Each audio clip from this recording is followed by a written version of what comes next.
Tune in to Real Labs Real Radio 104.1, your nightcap of comedy. My name is Ken Miller in the huge chair tonight, also known as Cuter Than James John, because I don't care what nobody said, Kaufman's office.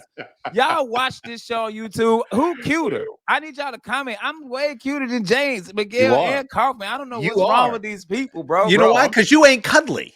That's the point. When you get a certain age, I think women over a certain age are looking for cuddly. They're not looking for Rico Suave. Wait a minute, man. Cuddly's just a nice way to say fat. Yeah, okay, that's all that is. Hey, whatever you know. Hey, we got 3 out of 4 of us who are a little cuddly. So let's be honest with that stuff. But we thank y'all so much for tuning in this week. All brand new shows, man. Join the virtual studio with the big dog himself, Mr. James John. What's up, my brother? What up? I mean, I'm feeling pretty good, man. Just want to shout out one more time. I know he's going to hate this, but it has to be done because you've helped us out a lot. Our show has officially been sponsored by Kaufman and Lynn. That's right. I also want to point out that my man's not just a lawyer. He's also a comic book creator, which I love because I'm a geek. And he is also one of us. He is a stand-up comedian. So I just want to say thank you, Jeff. I mean that from the bottom of my heart, man. You've done nothing but change my life for the better. So appreciate you, bro. I told him straight up, he's still rocking the prospect vest. Like, you know, yeah. Like I pull up in the show and I'm like, who's washing the bikes? Just looking at Kaufman.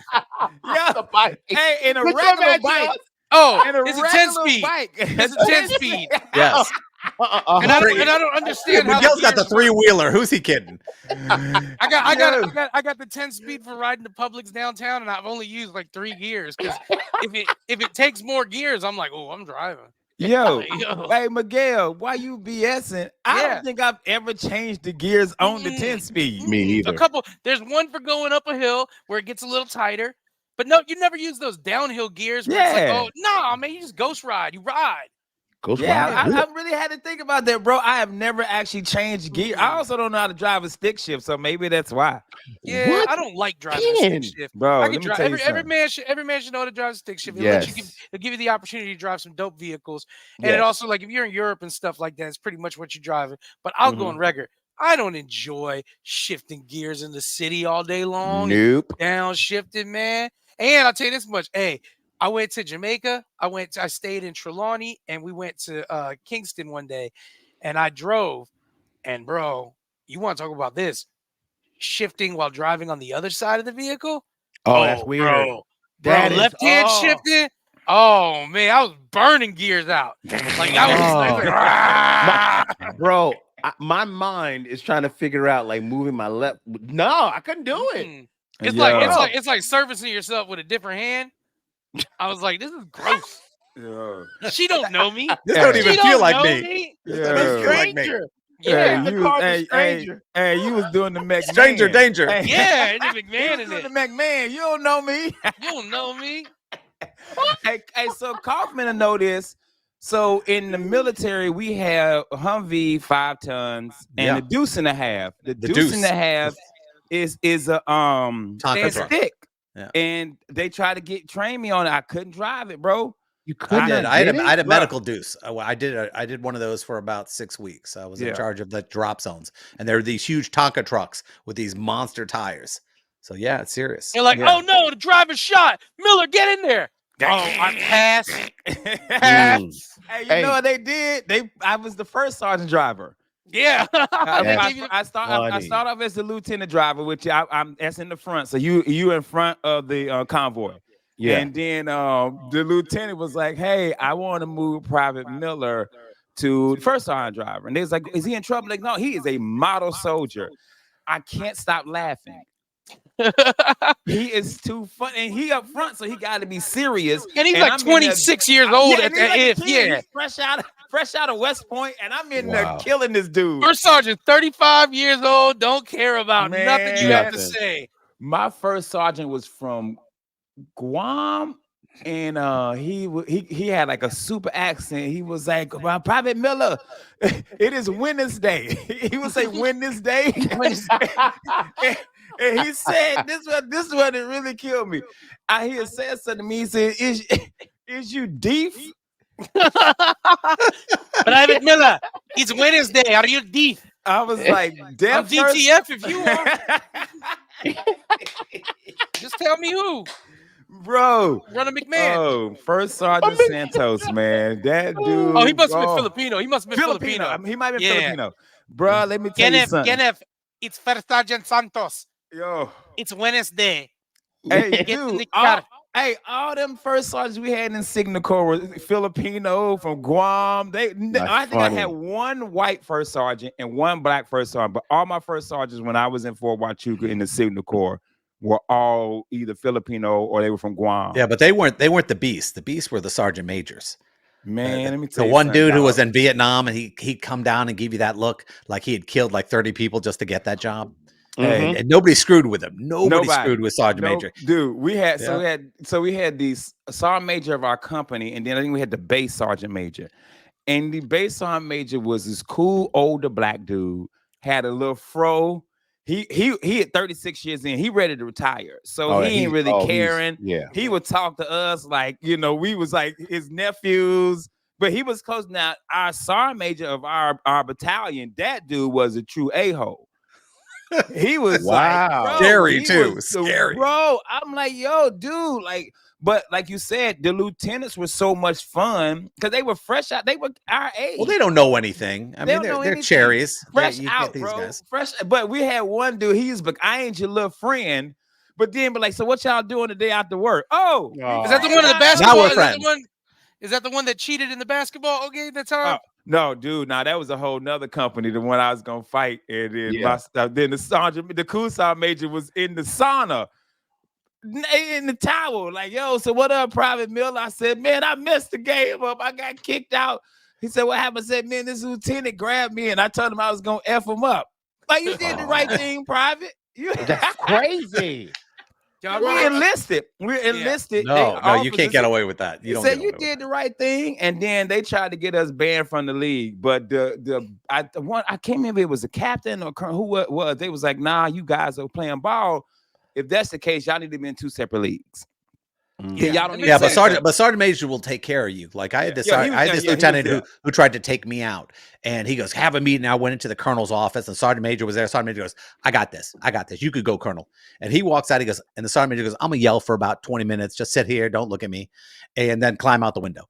And I mean, that's how these old dudes handle it. But then again, this guy also threw me out of a Black Hawk, so I don't, that's a whole nother topic. But. Hey man, my platoon sergeant was gonna beat me and my homeboy up because we didn't want to clean the refrigerator. We had just came back from the field and they let us borrow the fridge, and we used to take these ACs on the road with us from the motor pool. You hook the AC up into the window of the tent. And we also had a potbelly stove too, because Huachuca, one day is 90 degrees, the next day is 40. That's crazy. Sense. So he's like, yo, man, y'all clean the fridge. I said, well, I ain't cleaning the fridge up because I didn't use the fridge, Sergeant. And him and 2 other sergeants, me and my homeboy Thompson, we call him Sunshine. He says, man, we should take them in the back and beat their ass. Damn. And we heard him. I'm like, yo, we about to get beat. Bro, I had that water hose, bro. It's 1 o'clock in the morning, James. I mean, he's using his own socks to clean it. They said we should take them in the back and beat their ass. You walked in and they said, hey, man, y'all talking about this fridge? Oh, yeah, I'll clean this fridge. Yo, y'all gotta be more specific. I thought you meant my fridge. I'll take care of your fridge anytime you ask. Cause this like the late 90s when you really could thump a soldier like you could back in the 70s and 80s. You know what I'm saying? Yeah, you could thump them up, but this is when you could thump them up. They was like, man, we should beat their ass. Me and Sunshine, bro. We the Mama, hey, you get into it too. You like, hey, Sunshine, get me a toothbrush. We gonna detail this bug. Oh my goodness, but yeah, man. So I've said this before. I have a regular driver's license. I had a military's driver's license before I had my own a regular civilian's driver's license. I was driving the bus to take people back and forth to the field because. When you're the youngest soldier, you're the one that drives. When you're the youngest soldier, James, and there's a mission and they drop some mustard gas on you, the youngest soldier has to take their mask off Dude, you the first one to see him. Like, no. Like, yo, you the private. You gotta take your See, Miguel, mask I off. don't know if you know how this works. To learn how to use mustard gas and the chemical stuff, they take you into a room and they go, you got your mask on. They go, okay, now take your mask off. Now the whole CS room is chamber, covered right? with and it is, and you're crying, snot's coming out your nose. People are losing their mind and they're going, okay, it seems the craziest thing in the world because you're dead. You know? Yeah. If you have to take this thing off, you're dead anyway. There's series of TikTok videos with that, and it'll be like, "Hey, I'm Specialist Coleman, and I'm about to go in the CS chamber." And there's, "I'm Specialist Coleman, and I just came out of the CS chamber." And there's one that's famous. This dude's like, "I'm gonna mess up." He's not Ortiz, but he's like, "I'm Sergeant Ortiz, and I'm gonna go in the CS chamber." And then he comes out. He still looks like a stud. He's just running. His eyes are crying. And he's drooling, but he's still got the pose. He's like, "I'm Sergeant Ortiz, and that was the CS chamber." But there's snot just running. Most guys aren't like that. Yeah, because those sergeants try to be. I got to be tougher than the lower ranking people. Really? I got to, because your drill sergeant got to out drill you. You know what I'm saying? Like, you did that. How hard is that for real though? Dude, let me tell you something. I was a squad leader, so I had to go last of 16 people. So we get in there, we put our mask on, we take it out, breathe, we had to reseal it, and I panicked because I couldn't get it resealed, and the drill sergeant, bam, threw me against the wall and helped me seal it. Then you do a left face, and you have to march out, and we just ate. Bro, I was throwing up beef stew. I had a potato come out my nose. A potato I had a little potato come out my nose, bro. And you just like, man, I wish I still had, and I got the video of it, but man, it was at my mom. And you already know where she at, bro. You know what I'm saying? So she ain't, bro. I got my mom in a box. I had a tape of me. It's me coming out the gas chamber. I'm talking about throwing up. It's bro. It's bad. We were always test dummies. Yeah. How long does it take you to feel regular after that? I do probably an hour or so. Yesterday. It's a minute. It's a minute, bro. It's a minute. I want to do. They still do they still do the gas chamber in basic. Yeah, it's on the videos. You see it on all the basic videos and stuff. Nah, I gotta go. I don't know if it's as bad as it used to be because when you talk about when you go, I saw blanket parties happen. Yeah. I saw people get that beat up, and when you see like 6 guys coming towards your bunk, you think you did something. And then you watch somebody get just wailed on, and that's the way it used to be. There was no videos. There's no videos. I mean, when you go, there's a video of it. I remember we were all just we about to do the blanket party challenge. What's up? Yo, hey, what's crazy though, bro? We didn't get to use the phone or call home till week 6 of basic. That's how it's supposed to work, right? So these kids got cell phones in basic? Like, no, they don't. It's the drill instructors and the drill sergeants. Oh, okay. I was about to say. They're posted. Hey, there's one where the guy's like, there's one where the guy is great. He's like, and this is dope. He just walks up and he's like, we about to smoke somebody, and he's got a quarter in his hand. He's like, heads or tails. And the other drill instructor's like, tails. He goes, Johnson. They just flip it on him, and they're like, "That's who we're smoking." Yo, hey man, hey, smoking made me a good soldier. Real quick, tell me what that means. They don't know what that means. That means when you got to either do a bunch of push-ups, sit-ups, whatever they make you do. But man, we had to do 1,000 side straddle hops, which is a jumping jack. 1,000. Hey, let me tell you something. The next day, bro, we ain't getting no trouble. We was marching straight up. We was quiet at dinner. We were model soldiers. Imagine doing 1,000 jumping jacks. They would torture you, and they go on my cadence down. 1, 2, 3, 1 up.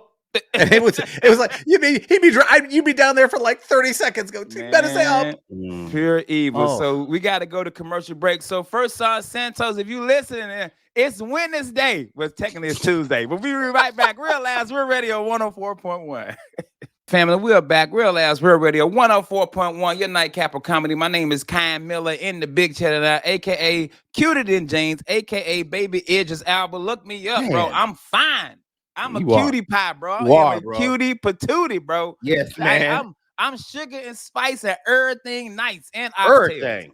and oxtails too. They some oxtails, some mac and cheese collars. That's how they made the kid, man. But we want to thank y'all so much for tuning in this Tuesday night, January 30th. Join the virtual studio with James John, Miguel Colon Jr., and from the law offices of Kaufman and Lynn, Mr. Jeff Kaufman. But I have to give a shout out. I just realized what tonight was, and I got to show love to my dog, my firstborn. Kenneth Kente Miller Jr. Happy 24th birthday, son. Hey, happy birthday. And I just want to say I'm sorry that the gift I gave you didn't like it. I'm sorry. No, Ken. What'd you give him? The Ravens lost. I'm sorry, kid. The Ravens lost. I'm sorry. I was in church all day praying for that win for you. Now understand this. My son's a Ravens fan, and this is how he's a Ravens fan. My son was born in Fort Belvoir in Virginia. Okay. And he wanted his football team to be from that area. So it was either the Redskins or the Ravens. And he chose the Ravens. So that's he chose right. He chose right. So that's how which is weird because my father, Charlie Hummer McAdoo, is a Redskins fan. That's funny. Because Jeff, all them 80s dudes, they eat Redskins, Cowboys. Yeah. Might get a Raiders fan, might get a Giants fan, Dolphins. Like that was the team. 49ers. My brother's a 49ers fan. You know what I'm saying? And I grew up a 49ers fan, but I came to the Panthers once we got a football team. But happy birthday to my son. And I was pulling for Lamar Jackson. I really was. But looks like we're gonna have another Kansas City Super Bowl. And right now, Detroit is whooping up on you ain't gonna have no Kansas City Super Bowl. You're gonna have a Taylor Swift Super Bowl is what's gonna happen. And good for Taylor. Good for I like love. I'm happy for that. Do people care that much about this? I mean, honestly, women do, but men, do we even care? But they do. Yes. Well, good for them. So at least they'll watch the game and not talk to us the whole time. And that's all the NFL cares about. And it's all what, a marketing man? plan. And I'm with you on that, Jeff. I'm like, is it just that what we get to see in social media? Do people honestly really care about this? Because the social media world is like Taylor Swift, but like, do any of y'all three of my friends right now on the radio, do any of y'all care?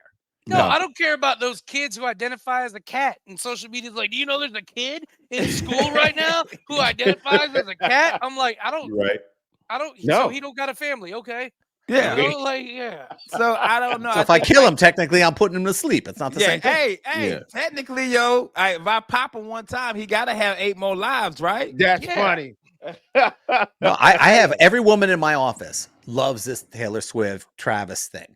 They love it. I'm like, good for them. They like football for a change. Something they wouldn't like, but it had nothing to do with me.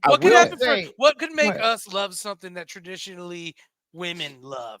Like, what could make us just be like, yo, did y'all see John Cena was on the Great British Bacon Show? Yes. Like, that's what we're doing. Yeah. Yes, I'm trying to think. They do that sometimes. I'm trying to think. Where would they put The Rock to make us actually participate in something? Real Housewives of Atlanta. Yep. Yeah. Oh, come on. He was the Tooth Fairy. He was in that movie, The Tooth Fairy, and I y'all see LeBron's in the WNBA? Oh, definitely watch. Hey, I would watch that every game. Hey, you know what's crazy? Dennis Rodman in the NBA. I would love if they. That would be fair, right? Dennis Rodman's old. I meant to text you the other day, Miguel. South Carolina girls and LSU girls had the highest rated basketball game that night, beating out the NBA. Like college basketball, they got this Caitlin kid from Iowa. Yeah, that's like the she's Steph all over, Curry of like, and then Angel Reese and LSU, and then South Carolina is just dominant. In basketball, like the college basketball for the ladies, it's better than it's getting more ratings than WNBA. I tell you what, and way better than the WNBA. I know this, man. College basketball playoffs, ladies college basketball playoffs was always a big deal. Yeah. You know what I'm saying? Like when it comes to one lady sport, it would be softball and college basketball that were always like the biggest deals. And soccer, yeah. But college basketball was always one where it was lots of dudes in on it too. Everybody, man. Yeah. Go ahead. I just put some dudes in the WNBA. No, I have the solution, man. Here's the solution. I have it.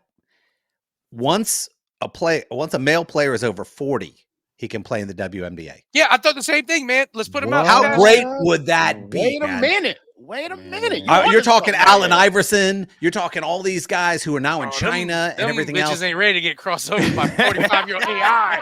Ain't ready for that, yo. Just playing like it's a Rutgers game. Son. Yeah.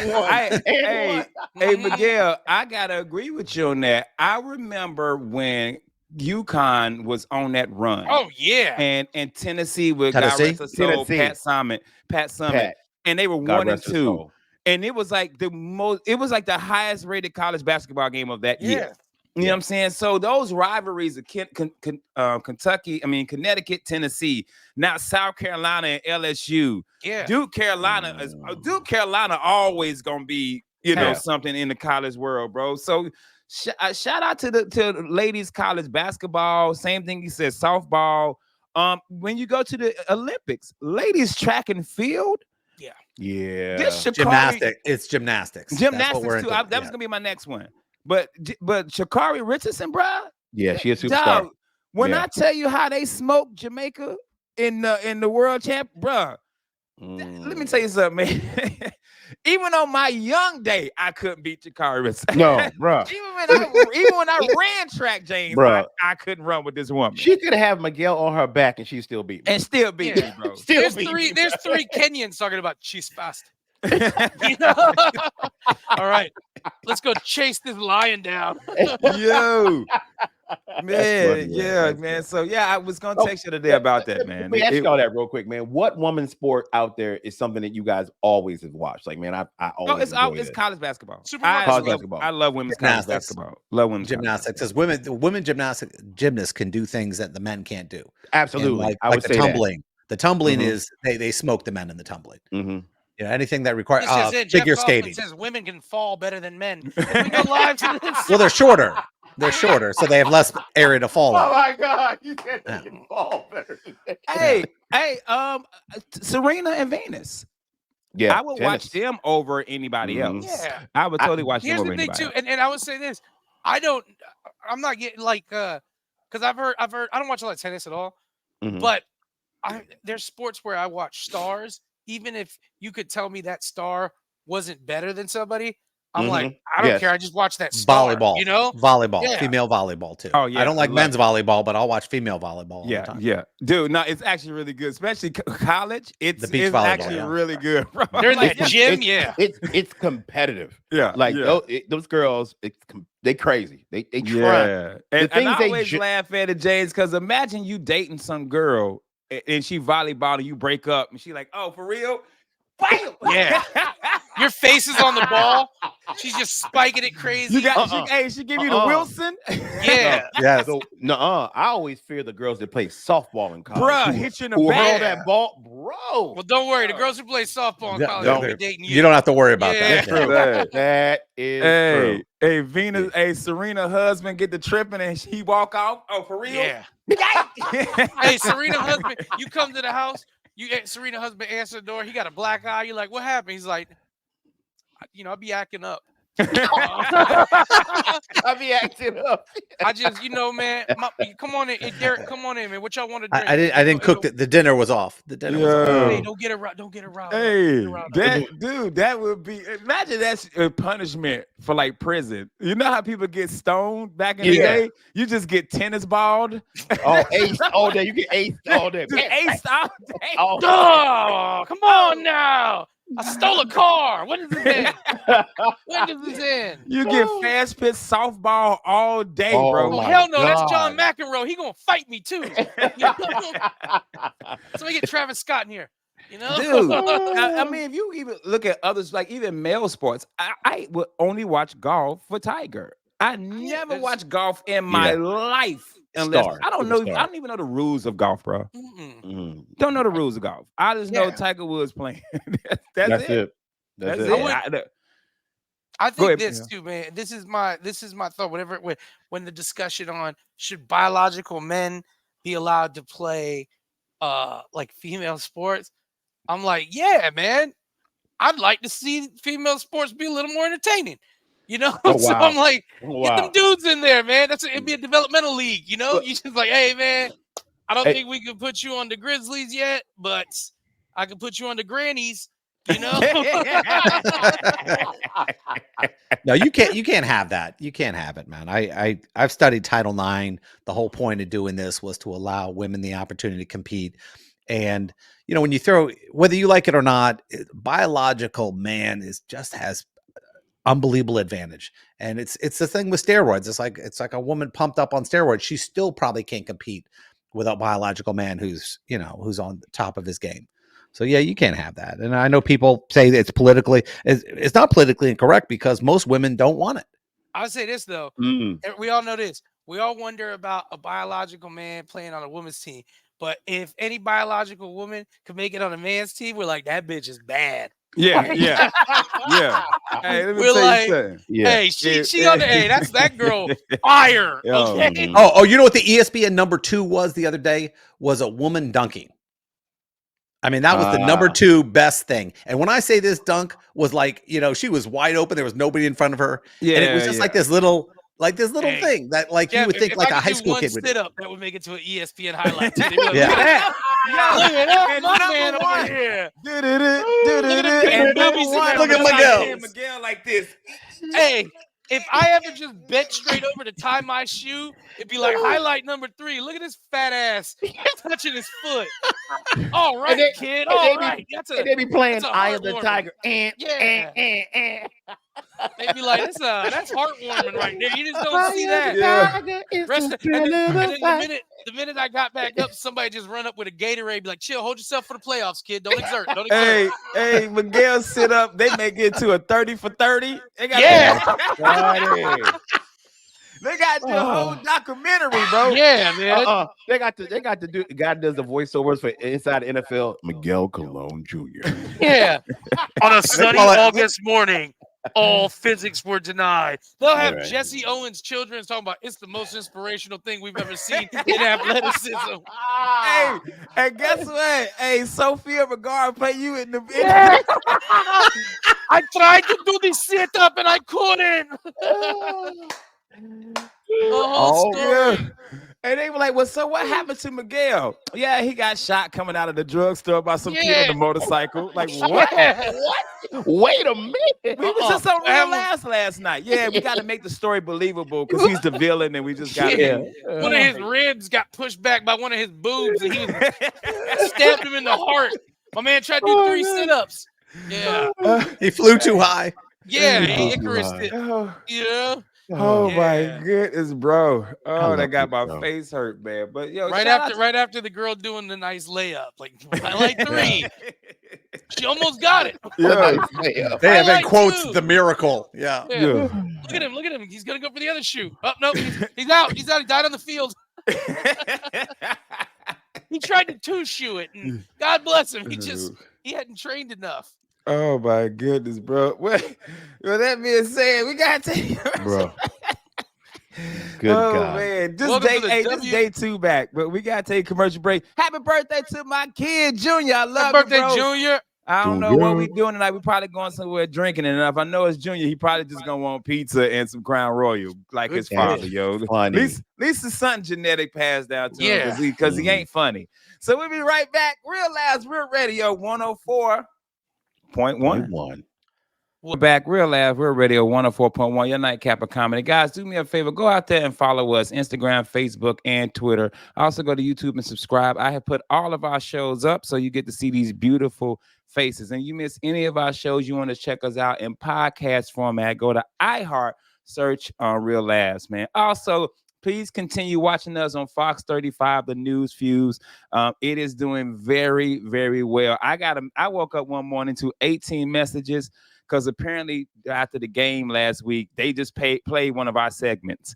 Yeah. I mean, just and I woke. Everybody's like, "Yo, you on the news?" I'm like, "That's the thing that killed me about." Okay, before I get to it, got James John, Miguel Colon Jr., and from the law offices of Kaufman and Lynn, the big dog himself, Mr. Jeff Kaufman.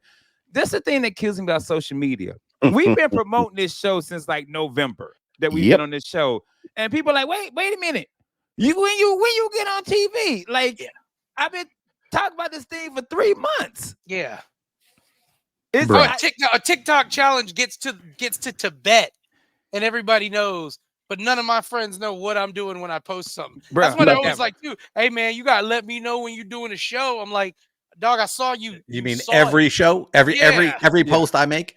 Yeah. I love when people ask me about the show. They're going, "What time's the show?" I saw it on Facebook. You mean the poster that said what time it was? Yeah. Bro. And where is it? You mean where it says on the poster? Yeah, Jeff, I'm gonna tell you why. Because nobody gets to beat their kids anymore. Because as a child who was smacked around enough to know, I don't want to ask a dumb question. Yep. If the drill sergeants could beat them privates like they used to, that's bro. where it happened. Pause. Did you just say beat your privates? Hey, yo. Pause.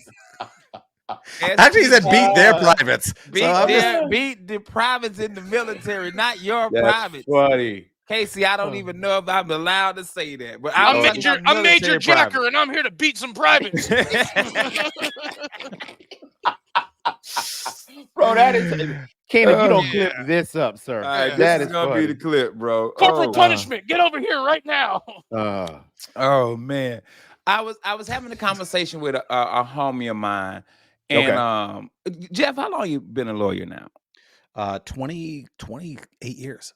God bless. A little bit. So I'm asking that, and James, I have seen it all. I have seen it all. James, I know you've been in the workforce. Miguel, you've been in the workforce. Mm-hmm. The comic was asking me about why do I still work? And that's fair because people don't see if they don't see you at the top of the game, they go, why are you keep doing it if you're not at the top of the game? No, he's talking about he still works a job, like instead of just doing comedy, right? Yeah, people ask me why I still work. Let me tell you exactly how this conversation went. They were like, Mom, just put the goddamn SpaghettiOs in the fridge. I'll be home when I'm home. So why do you work, Ken?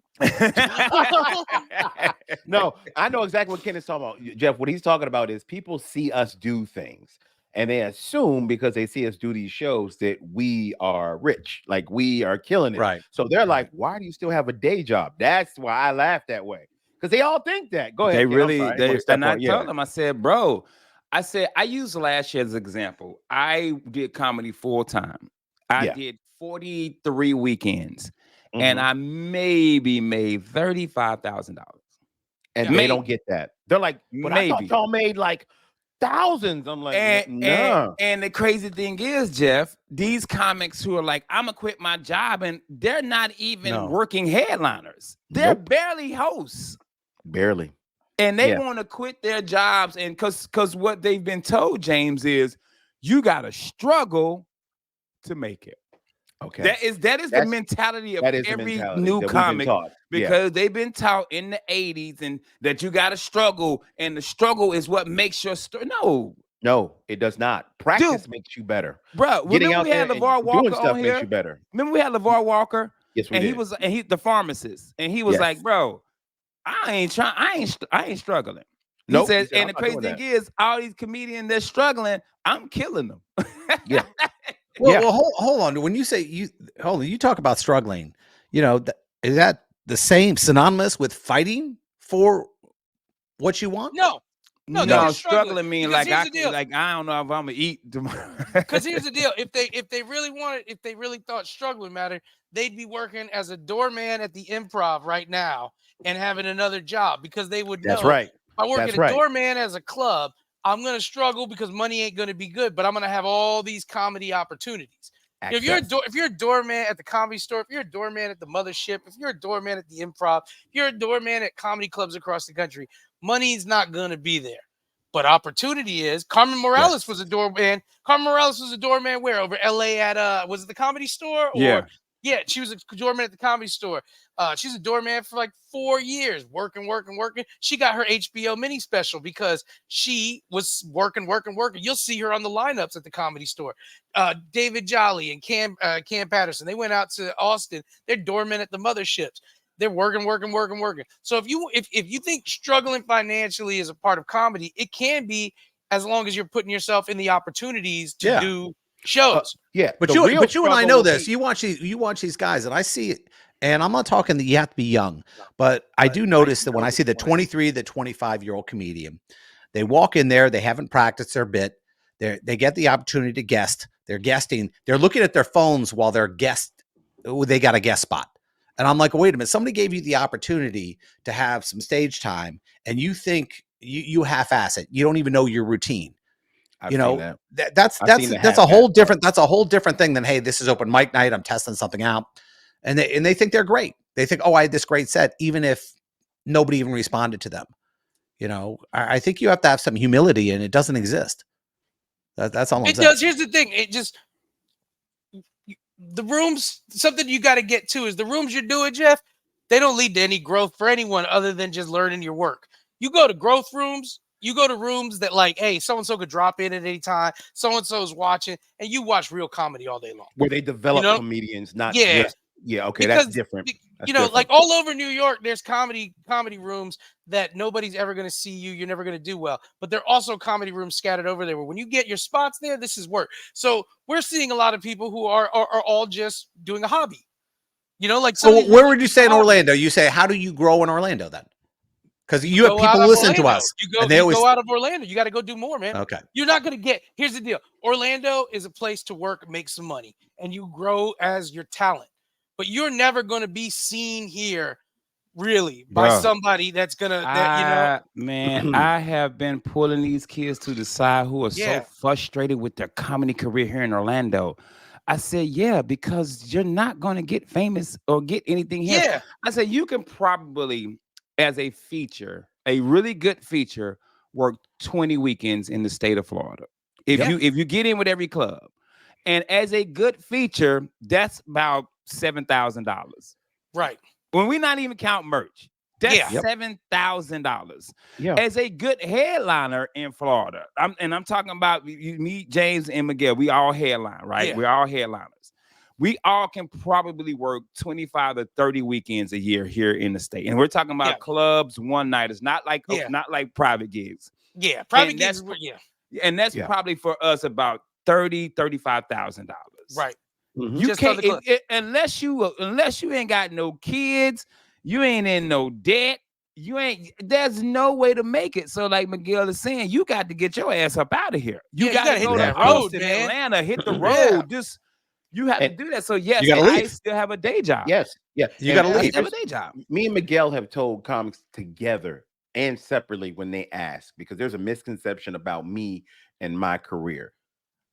We've told people, do not quit your day job. And people will tell me, but James, you do no, I don't. No.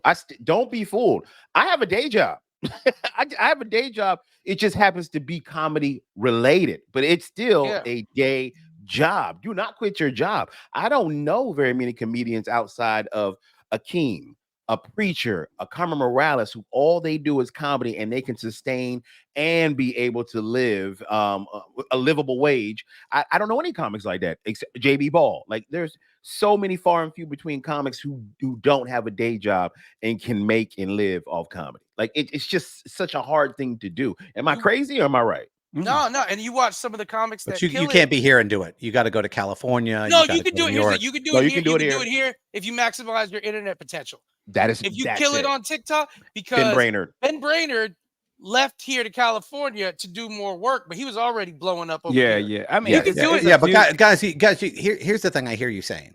And as somebody who spent 17 years in comic books too, the fact is this: you get your jobs and everything else by who you're around. I do these interviews with these directors and these celebrities every week, and it's always the same thing. When I ask them, it's always they were connected to this person. They were connected to this person. And a lot of people, unless you're out there socializing with these people who can get you a job, who can put you in a movie with them or a television show, you're not going to get, yes, you can mention one name because people always say, oh, you do comic books, you must be rich. I said, and they bring up Walking Dead. I said, oh, you mean the one independent book that made money out of 10,000 books. So when we talk about Brainerd and guys like that, you can't compare them to the guys in California who are busting their ass for, or guys in New York. Very rarely does somebody come out of Orlando and have this huge name that everybody on the planet knows. Here's the truth. Very rarely does anyone come out of anywhere. No. I mean, the truth is there's about 30 super famous comics that have only come out in the past couple years. There's more who have been out longer. And then there's tons of guys working that most people won't know of that are making a good career. Yeah, but the thing is, there's only so much you can do in your state. Hey, the worst is the California, New York guys, because they ain't even making money. They're getting the least amount of money because when you're in California, when you're in New York, outside of like the other, basically I'm talking about LA and New York City. You're doing comedy in LA and New York City. You're not making any money because Dave Chappelle could drop in New York. You know, like Bert Kreischer pop in LA. Nobody comes for you. You got to travel. When we're on the road, there's huge money on the road. You can make a living and nobody ever has to know who you are, like fame-wise. But in this day and age, if you're not maximizing your potential on TikTok, on Instagram, and stuff like that, you're going to be out the game, man. Because you're going to be behind. Yeah, because comedy clubs, they're cool. But, man, I know guys, like you look at guys, Cam Patterson right now. Cam and me were just talking like last month. And Cam's doing these real big clubs, Wise Guys, all the improvs and stuff all over. But also, man, he's just putting on his own show somewhere, getting a theater and selling it out at $50 a ticket because he has 200, 300,000 active fans that follow him and care to follow him. And he's on Kill Tony every week where like 3 million people are watching him.